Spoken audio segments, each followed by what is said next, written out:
चतुर्थ अंक अभिज्ञान शकुंतला।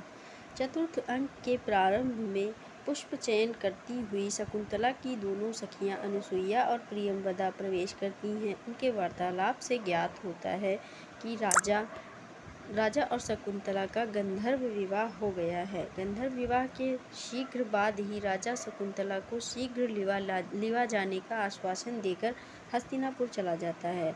शकुंतला राजा का स्मरण करती हुई चित्रलिखित सी कुटी में बैठी है। तभी दुर्वासा ऋषि का आगमन होता है।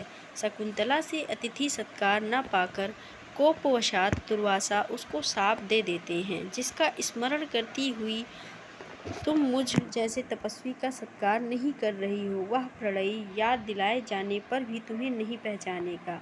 उद्विग्न मना शकुंतला कुछ भी नहीं सुन पाती। उसकी सखियां यह सब कुछ सुन लेती हैं और शाप निवारण के लिए प्रियंवदा प्रस्थान कर देती हैं। अत्यधिक अनुनय विनय के पश्चात दुर्वासा आश्वासन देते हैं कि अभिज्ञान आभरण के दर्शन से शाप मुक्ति हो जाएगी। प्रियंवदा और अनुसुईया दुर्वासा के शाप की बात न तो शकुंतला को न ही किसी अन्य को बताती हैं। वे दोनों इसलिए किसी प्रकार धैर्य धारण करती हैं क्योंकि राजा ने स्वयं जाते समय अपनी नामांकित अंगूठी स्मृति रूप में शकुंतला को पहनाई थी।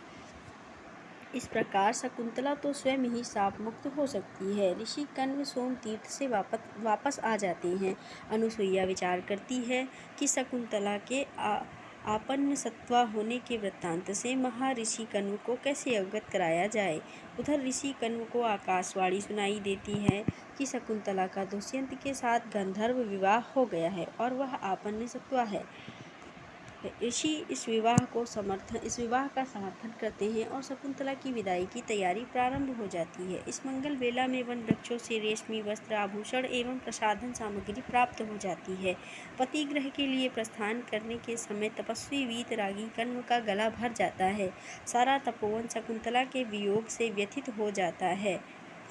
मृग शावक शकुंतला के आंचल से लिपट जाते हैं। हिरनियाँ जुगाली करना तथा मयूर नाचना छोड़ देते हैं।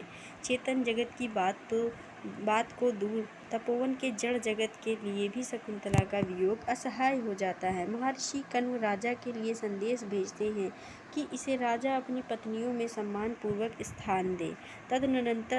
तदनंतर वे शकुंतला को कर्तव्य शिक्षा देते हैं।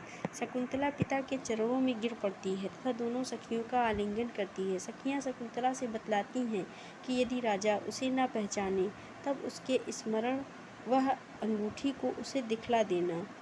तत्पश्चात शकुंतला गौतमी, सांगरव एवं शार्दूल के साथ चली जाती हैं। दोनों सखियां विलाप करती रहती हैं। शकुंतला को पतिगृह भेजकर कुलपति कण्व हार्दिक शांति का अनुभव करते हैं।